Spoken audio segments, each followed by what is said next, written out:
अहि दृष्टा स्व उंगलीरपि छिद्यते चल रही थी हमारी राज्य व्यवस्था। उसके बाद काय की बात करी थी हमने? राज्य व्यवस्था, उसके बाद समाज व्यवस्था, परिवार व्यवस्था, जीवन व्यवस्था। हम आज किस दिशा के अंदर चल रहे हैं? परिवार व्यवस्था और जीवन व्यवस्था देखने जाओ तो दोनों लगभग समान में चलने वाले।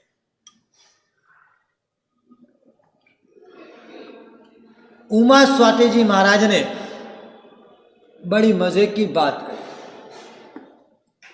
हमारे ऊपर सबसे पहले उपकार अगर किसी का बताया हो तो वो माता पिता का बताया, उसके बाद गुरु का उपकार बताया। गुरु तत्व का भी नंबर कौन सा है? तीसरा। आप शुरुआत के दो उपकारों को उपकार के रूप में मानते हो। गुरु तत्व का भी नंबर यहां पर तीसरे नंबर पे चले गया। क्या कारण कि वो तीसरे नंबर पर गया?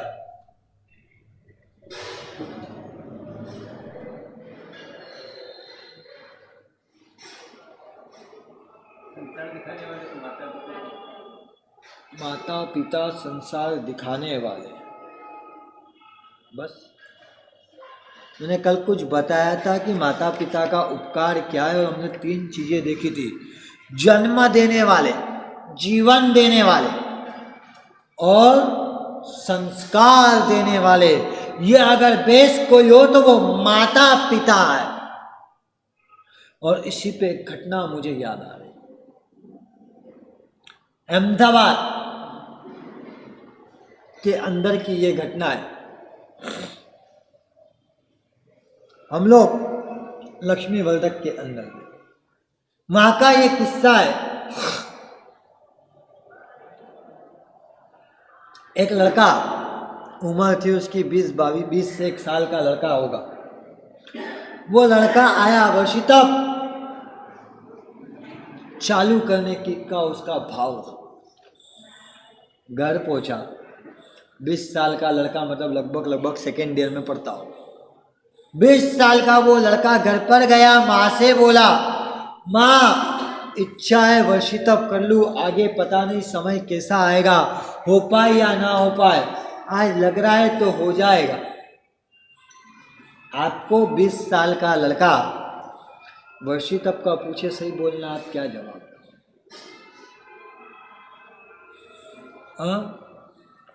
समय का भरोसा है? पक्का मानते हो? तो फिर जो समय मिला है, समयम गोयम मापमाय, एक क्षण का भी प्रमाद करे बिना, जो तेरे को समय मिला हुआ उसका सदुपयोग कर ले। बोलो हम कर पाते हैं क्या?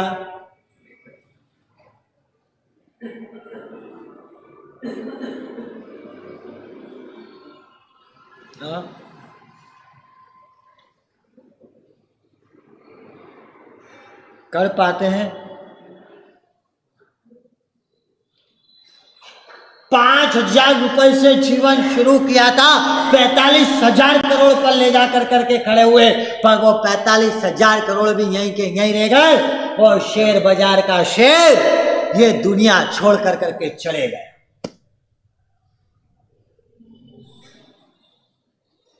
किसके लिए कमाना, किसके लिए करना, किसके लिए करना है? यहां पर वो 20 साल का लड़का ये प्रश्न पूछ रहा है। बोलो आपके सामने ऐसा आए तो आप क्या जवाब दो? मेरी पहले नंबर पे बात चल रही थी, विनय होना चाहिए। अगर मुझे जीवन व्यवस्था को चलाना है तो वो विनय होना चाहिए। और विनय मुझे क्या सिखाता है? विनय की मैंने एक लाइन में डेफिनेशन दी, याद है कि भूल गया? विनय हमको झुकना सिखाता, विनय हमको झुकना सिखा देता है।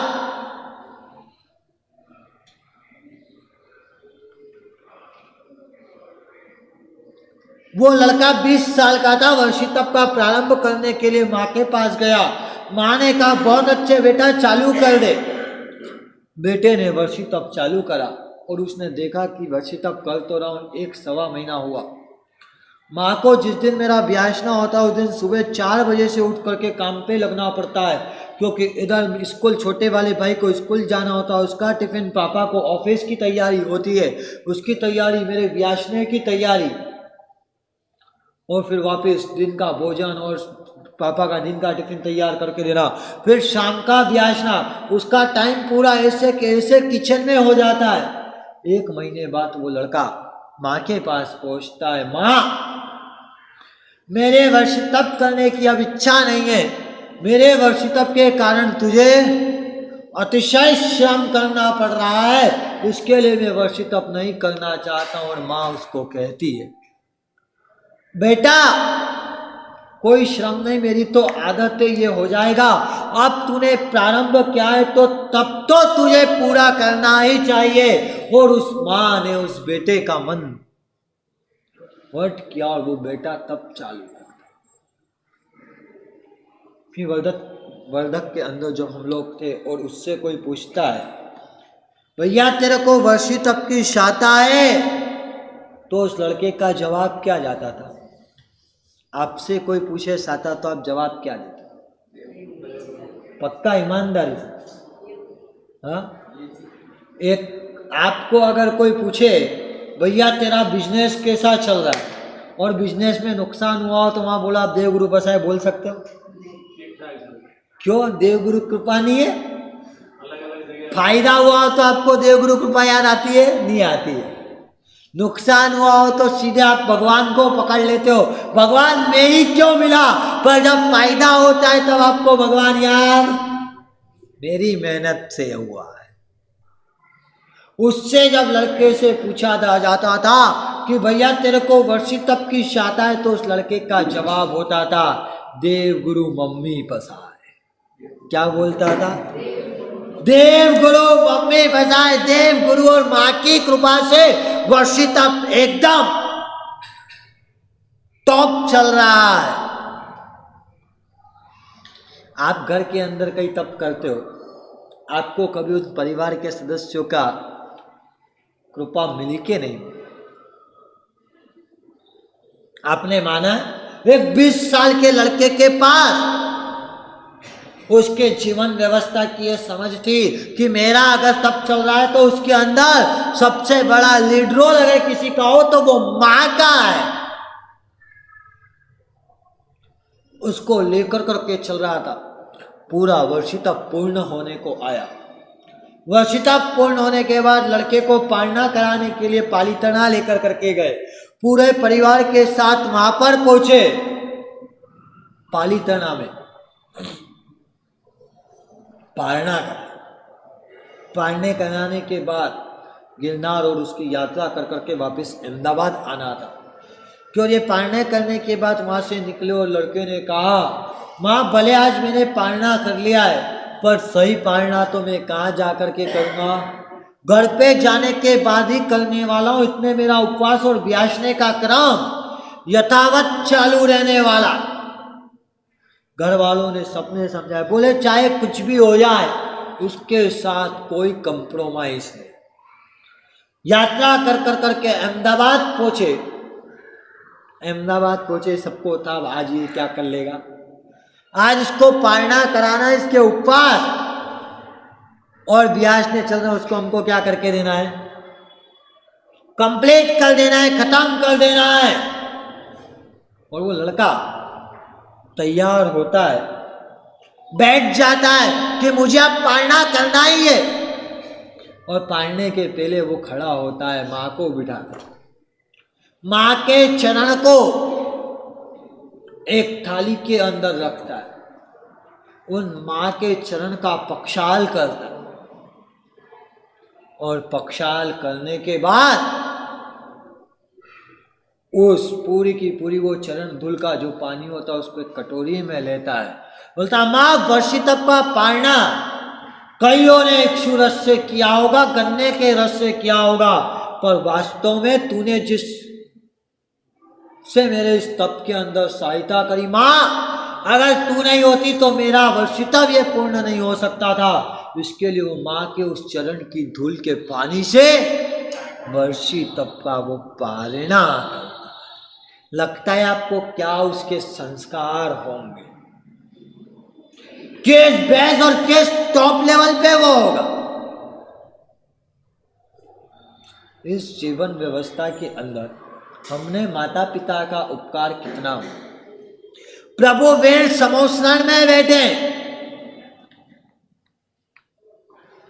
देवानंदा आते, उसके चेहरे पर प्रभु को देख करके वात्सल्य प्रेम और स्नेह उमड़ता है।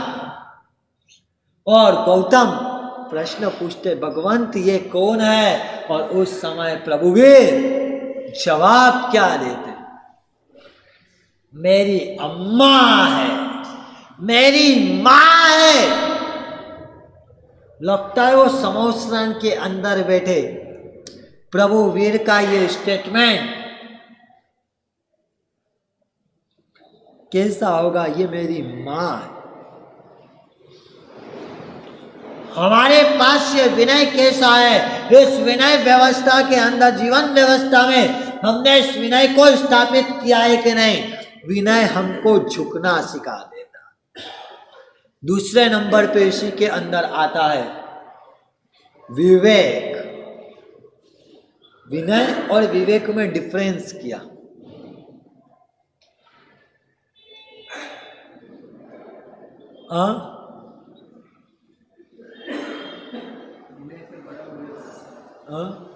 मैं तो दोनों की परिभाषा क्या है? चलो विनय की परिभाषा तो झुकना आ गई, विवेक में क्या लोग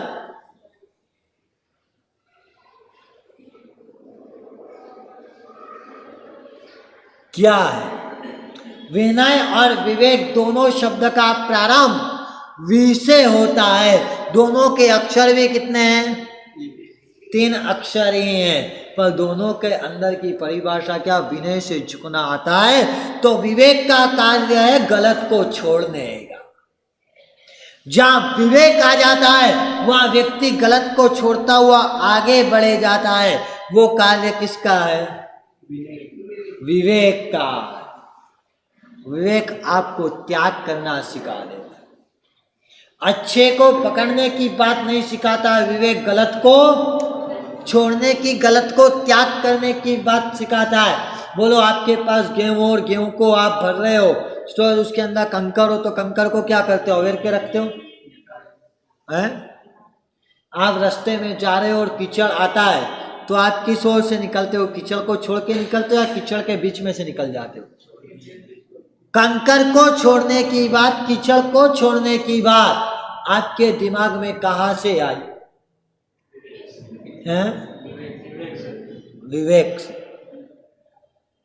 लगता है ये विवेक आपको गलत से बचाने का काम करता है। विवेक 3 चीज को बचाता है, पेट को, मन को और जीवन। विवेक 3 चीजों को बचा सकता है, पेट को, मन को और जीवन को। आपको पता हो कि मेरे को बेसन की वस्तु खाने से मेरा पेट बिगड़ जाता है, सामने बेसन के खम्मण पड़े हो, सही बताना, वो खम्मण के लिए आपको सामने वाला व्यक्ति बड़ा आग्रह भी करे, पर आपको पता है कि मैंने बेसन खाया और मेरा पेट खराब हो जाएगा, बिगड़ जाएगा। बोलो सामने वाले का कितना भी आग्रह, आप वो खम्मण खाओगे क्या? क्यों है?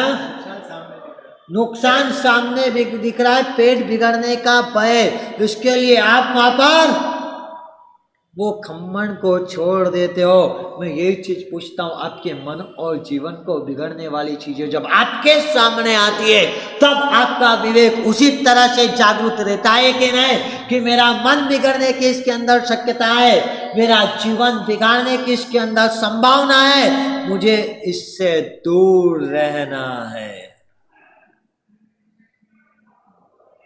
जिस तरह आपके पास पेट बिगड़ने के कारण आप खम्मण को छोड़ सकते हो, जीवन बिगड़ने के कारण आप उसी तरह गुटखे और सिगरेट को छोड़ पाते हो या नहीं छोड़ पाते? क्यों? वहां आपके पास विवेक है या नहीं? हमने वहां पे विवेक का चिंतन किया कि नहीं किया? हमने वहां पे विवेक को देखा कि नहीं देखा? मेरे पास शायद वहां विवेक गायब हो जाता।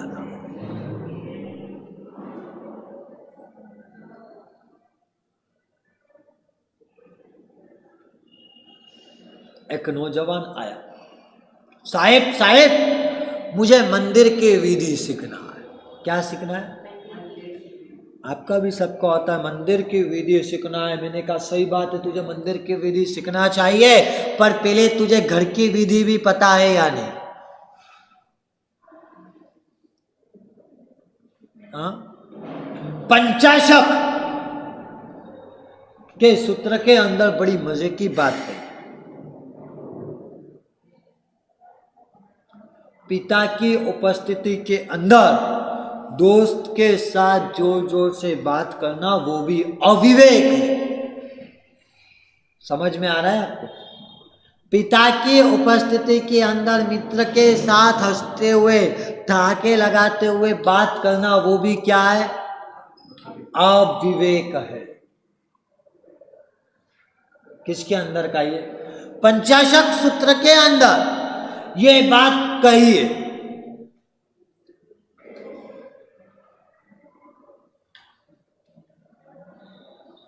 लगता है हमारे पास वो विवेक किस कक्षा का है? हमको घर में कैसे रहना है, माँ के साथ, पिता के साथ, भाई के साथ, बहन के साथ, पत्नी के साथ, बेटों के साथ कैसा व्यवहार करना है, बोलो हमने उसकी विधि भी सीखी है या नहीं सीखी?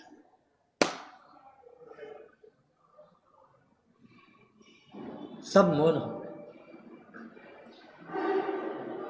हमें घर के अंदर कैसे रहना है, मुझे जीवन को कैसे जीना है, उसके विधि भी मेरे पास आज है या नहीं है?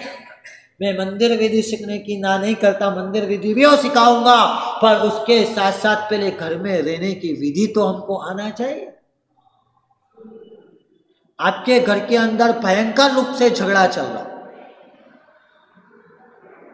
और आपके घर का दरवाजा बजता है, बोलो अंदर कितनी भी धमाल चल रही हो और घर का बाहर का दरवाजा बजता है, अंदर की पूरी धमाल क्या हो जाती है? धारा 144 लग जाती है, शांत हो जाती है। मुझे पता नहीं आज आप लोगों ने क्यों घर दूर दूर और बंद घर लेना शुरू कर दिया। पहले घर खुले में हुआ करते थे, चाल में हुआ करते थे, बस्ती में हुआ करते थे। उसके कारण भी मालूम क्या होता था? घर जितने खुले होते थे ना, उतने घर के झगड़े अपने आप विराम हो जाते। घर जितने खुले में हुआ करते थे, उतने घर के झगड़े क्या हो जाते थे?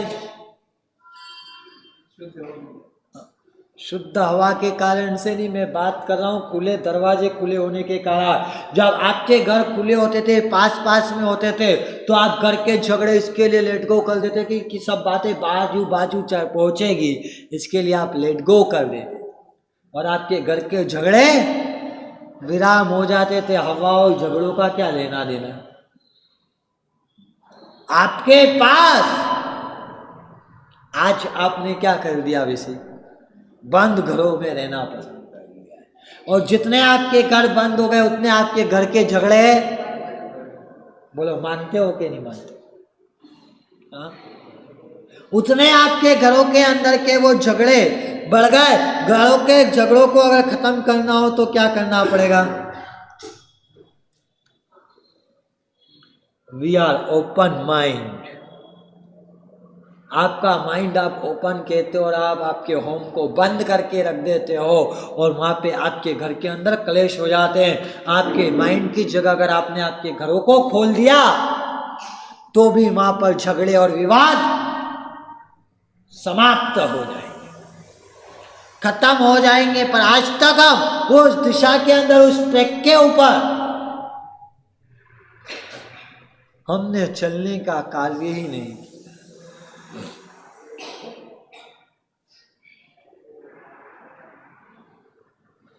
लगता है पिता इनकम टैक्स के अंदर अधिकारी थे, बेटे ने सीए क्या था, पिता के पास पहुंचा था, और बोला पिता मुझे शेयर बाजार के अंदर इन्वेस्ट करना। क्या बोला? शेयर बाजार में इन्वेस्ट करना है। पिता ने ना बोल दिया। बेटा वहां से वापस आ जाता है पिता के पास। अथाह संपत्ति होने के बाद भी पिता ने ना बोला। उसके पास जो उसकी मुड़ी थी, उस मुड़ी को लेकर के, उसी पैसे को लेकर करके उसने इन्वेस्ट किया। और इन्वेस्ट के साथ साथ जीवन के अंदर कुछ प्रतिबंध भी लगा, कुछ नियम भी बना लिए कि शेयर बाजार में वही इन्वेस्ट करूंगा जो खुद का होगा। डूब जाएगा तो कोई गम नहीं, और मिल गया तो ये चीज को लेकर के चले। आपको पता है 4M का कभी भरोसा नहीं किया जा सकता। कौन कौन सा? कौन कौन से 4M?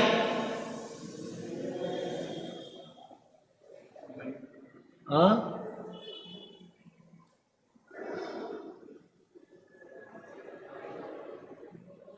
मौसम, मार्केट, महिला और मन। ये 4M के ऊपर कोई भी भविष्यवाणी नहीं कर सकता। कोई भी 100% गारंटी नहीं ले सकता है कि यह व्यक्ति कब बदल जाए।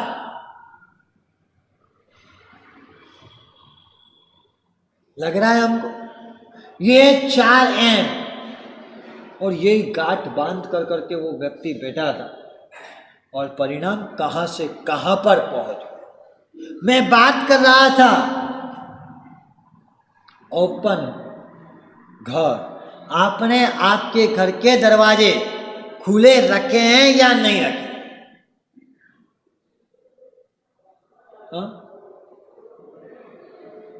हमारे कहीं ना कहीं हमने घरों के दरवाजों को क्या कर रखा है? बंद कर रखा है। उसके कारण ही हमारे घर के अंदर क्लेश बढ़ गया। बोलो आपके पास ये विवेक आज कितना है? हाँ?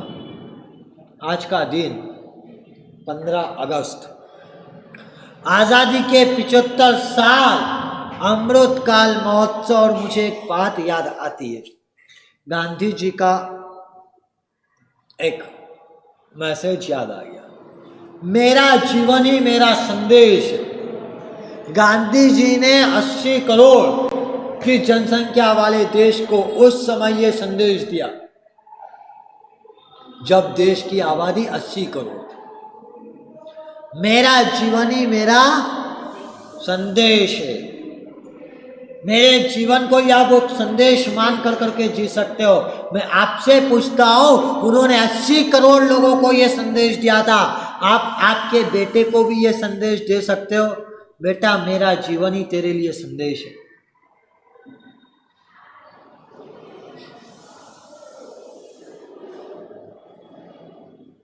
एक लाइन के अंदर उन्होंने 80 करोड़ लोगों को बता दिया था कि आपको कोई संदेश चाहिए तो मेरा जीवन मेरा संदेश। मैं आपसे पूछता हूं, उनका जीवन वो इस तरह से जी करके गए थे कि वो उनका जीवन 80 करोड़ लोगों के लिए संदेश का काम कर रहा था, एक मैसेज दे रहा था। मैं आपसे पूछना चाहता हूं, आपका जीवन आपके बेटे को भी मैसेज देता है क्या?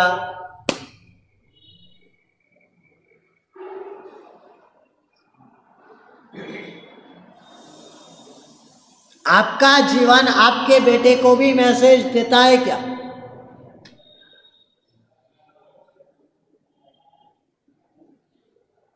हमने आज तक इसके ऊपर कभी सोचा नहीं। हमने आज तक इसके ऊपर कभी विचार नहीं किया कि मेरा जीवन मेरे परिवार को भी मैसेज नहीं दे पा रहा। गांधी जी का जीवन 80 करोड़ लोगों के लिए मैसेज दे करके गया था। लगता है हम कहां जीवन जी रहे हैं? हमारी जीवन व्यवस्था किस दिशा में चल रही है, किस ट्रैक पर चल रही है? जीवन व्यवस्था के अंदर सबसे पहले विनय चाहिए, विनय युक्त जीवन होना चाहिए, उसके बाद विवेक युक्त जीवन होना चाहिए। बोलो विनय और विवेक के अंदर आज हम कहां गए?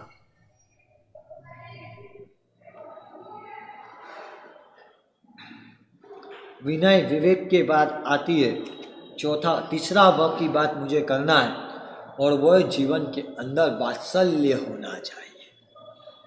वात्सल्य, आपको मुझे पता नहीं, पहले आपके घरों के अंदर एक प्रथा हुआ करती थी, कटोरी व्यवहार चलता था। हम कुछ अच्छा बनाते थे तो आजू बाजू वालों के यहाँ कटोरी में भेजा जाता था। होता था, आज होता है कि नहीं होता मुझे पता नहीं। पहले आपके यहाँ ये कटोरी व्यवहार चलता था ना, उस कटोरी व्यवहार के अंदर मैं आपसे एक बात पूछता हूँ, आपने 5 बार पड़ोसी के यहाँ कटोरी भेजी और उसके यहाँ से एक भी बार ना आई हो, तो आप क्या करते हो 6ठी बार? हैं? लगता है आपके पास कितनी संकीर्णता है, कितनी संकुचितता है। हम इतने संकुचित किस कारण से हो रहे? चलो उस बात को भी छोड़ो। अगर आपने आपके बेटे को या बेटी को कहा कि बेटा जा कर करके सामने 405 नंबर के फ्लैट में ये कटोरी देकर करके आ जाना, और वो 405 की जगह 504 में देकर के आ जाए, तो क्या होगा?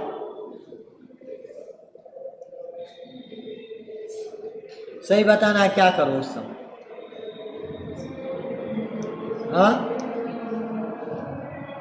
405 की जगह वो कटोरी वो 504 में देकर करके आ गया, तो आपको क्या होता? लगता है आपकी वात्सल्यता कितनी खत्म हो रही है, कितनी डाउन हो रही है, कितनी संकीर्ण हो रही है। हमारे अंदर की वो वात्सल्यता दिन प्रतिदिन निरंतर लगातार घटती चले जा रही है। वे क्या रीजन, क्या कारण कि मेरी वात्सल्यता खत्म होती जा रही है?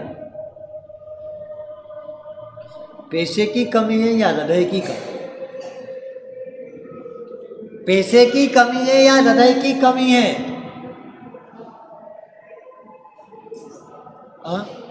आपको पता है बिजनेस की एक पॉलिसीज होती है। कोई व्यक्ति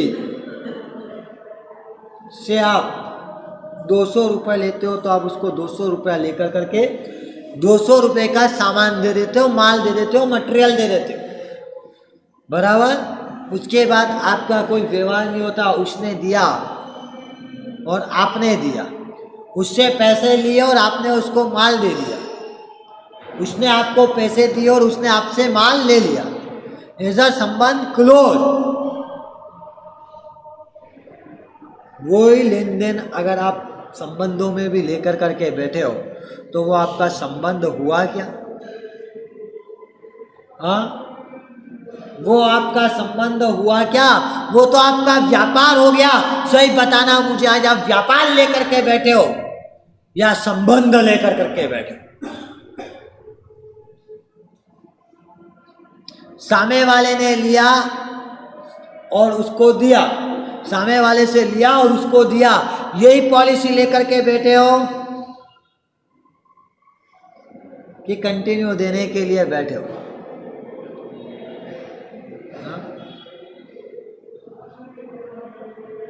प्रभु को पास गौशाला था, रोज प्रभु को कष्ट दे रहा था, पीड़ा दे रहा था, तकलीफ दे रहा था, पर प्रभु रोज उसको वात्सल्य लुटा रहे थे। कहां गए? हमारी कैसी कंडीशन हो गई है, हम किस स्थिति में लेकर करके जिए? लगता है आपको आपके वात्सल्यता कहां खत्म हो रही है?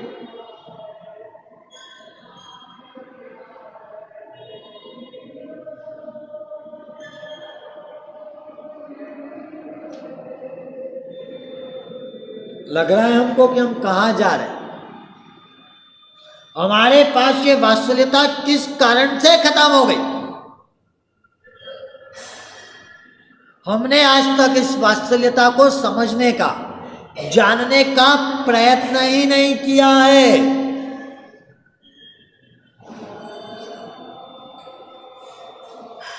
इस वात्सल्यता को हमने जानने समझने की कोशिश कितनी की, सही बताना। आपको लगता है एक रिक्शे वाले की घटना मुझे याद आ रही ना है, इंदौर के अंदर की घटना है, लगभग 2017 का ये किस्सा होगा। साहेब का 2017 की घटनाक्रम में साहेब का 16वां दीक्षा महोत्सव फिर एक अभिषेक का आयोजन लगा। अभिषेक चल रहे थे, सुबह के समय 6 बजे से अभिषेक प्रारंभ होने वाले, तो इंदौर के एक छोटी सी कॉलोनी के मंदिर के अंदर वो अभिषेक रखे। एक महाशय वहाँ आने के लिए वो एड्रेस दिया था और वो उस एड्रेस के लिए रिक्शा लेकर करके निकले।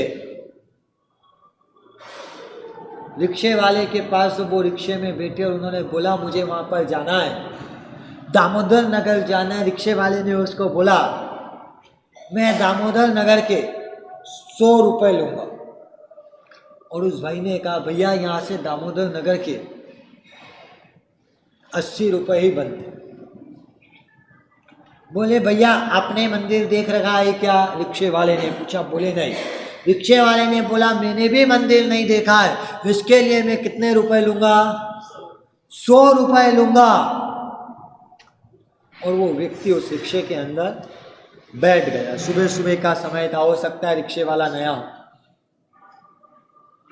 रिक्शे में बैठ कर करके वो वहां तक आए, मंदिर तक आए और रिक्शे वाले ने मीटर देखा तो मीटर उसके 80 रुपये बता रहा था। कितने?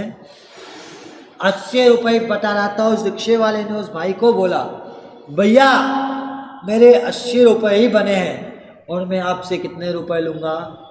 80 रुपये ही लूँगा, मुझे अब 100 रुपये नहीं चाहिए। मैंने मंदिर नहीं देखा था, इसके लिए मुझे लगा कहीं अंतर वगैरह हुआ तो मैंने आपको बोला था, पर अब मीटर मेरा 80 ही बता रहा है तो मैं 80 रुपये से ज़्यादा आपसे नहीं ले सकता। उस समय वो व्यक्ति और वो रिक्शे वाले के अंदर 3 मिनट तक डिस्कस होती। किस चीज़ को डिस्कस होती मालूम? रिक्शे में जो बैठ कर के आया वो आदमी उसको 100 रुपये देने को तैयार है और रिक्शे वाला 80 रुपये लेने को तैयार है। वो जब ऊपर आए और बोले साहेब जीवन में पहली बार ऐसा घटनाक्रम बना है, मैं आगे चल करके पैसे दे रहा था, ज़्यादा पैसे दे रहा था और सामने वाला पैसे लेने के लिए ना कर रहा। 3 मिनट तक साहेब उसके साथ झकझक और झिकझिक करना पड़ी पर वो पैसे लेने को तैयार नहीं था। और लास्ट में मैंने कहा भाई तेरे भाड़ा तो मैं तुझे 80 रुपये दे रहा हूँ, पर 20 रुपये इसके लिए दे रहा हूँ, तू मुझे गुरुदेव के दर्शन के लिए लेकर के आया है, इसके लिए मैं तुझे गुरुदेव के से मिलाने के 20 रुपये दे रहा हूँ। तो वो रिक्शे वाले ने कहा ठीक है, आपने गुरुदेव का नाम लिया तो ये 20 रुपये में रख लेता हूँ। लगता है आपको वो वात्सल्यता कैसी होगी? क्या दृश्य उस समय का निर्माण पाया? हमारे पास वो वात्सल्यता है या नहीं कि हम उस वात्सल्यता के अंदर डाउन पे जा रहे हैं, हम उस वात्सल्यता के अंदर बैक पे जा रहे हैं, हम किस कंडीशन में जा रहे हैं?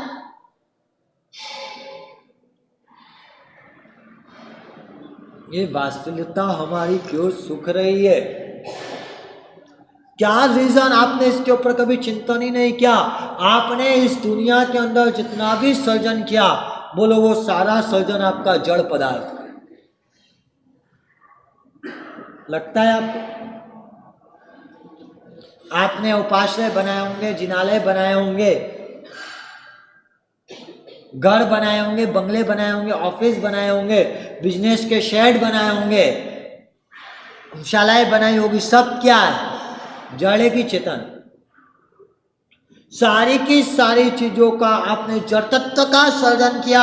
इसके लिए मैं समझ सकता हूं कि आप कठोर हो सकते हैं, पर आज इन्होंने तो चेतन का सर्जन किया, उसके बाद भी आपके हृदय के अंदर की वात्सल्यता सूख गई। नारी शक्ति, दुनिया में हम कितना भी कर ले, हम जड़ का ही सर्जन कर सकते हैं, वह एकमात्र नारी शक्ति है जो चेतन का सर्जन कर करके दे सकती।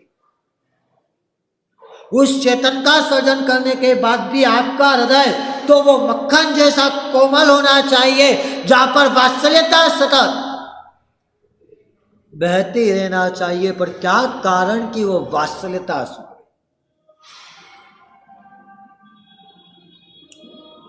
एक पुस्तक के अंदर पढ़ रहा था किसी अदर लेखक के, उसने बड़ी अच्छी बात लिखी, भगवान हर घर पे नहीं पहुंच सकता था, इसके लिए भगवान ने हर घर में पहुंचने के लिए माँ का रूप ले लिया। मुझे पता नहीं कि भगवान ने हर घर में पहुंचने के लिए माँ का रूप लिया है या नहीं लिया, पर हर भगवान का सर्जन तो माँ ने ही किया। भगवान ने हर घर में पहुंचने के लिए माँ का रूप लिया कि नहीं लिया, ये बात मुझे पता नहीं, पर हर भगवान का सर्जन तो उस माँ ने ही किया है। वो माँ के पास भी आज वात्सल्यता क्यों सूखती हुई नजर आ रही है? क्या रीजन और क्या कारण है कि हमारे जीवन के अंदर ये वात्सल्यता सूख रही है? और चौथे नंबर पे भी आता है वैराग्यता। वात्सल्य, अगर जीवन को सही स्टेज पे लेकर करके चलाना है, जीवन व्यवस्था को अगर आपको सुचारू रूप से चलाना है, तो आपके जीवन में हमें विनय चाहिएगा, आपके जीवन में विवेक चाहिएगा, आपके जीवन में वात्सल्यता चाहिएगी और आपके जीवन में वैराग्य चाहिएगा। विवेक और वैराग्य में क्या?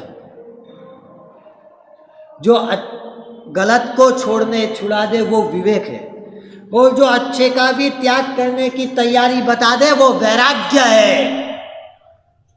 जब घर के अंदर हिस्सा हो रहा हो, पिताजी हिस्सा करने बैठे हो, दो बैठे हो और पिता की इच्छा इसको ज्यादा देने की हो, इसको कम देने की हो, और उस समय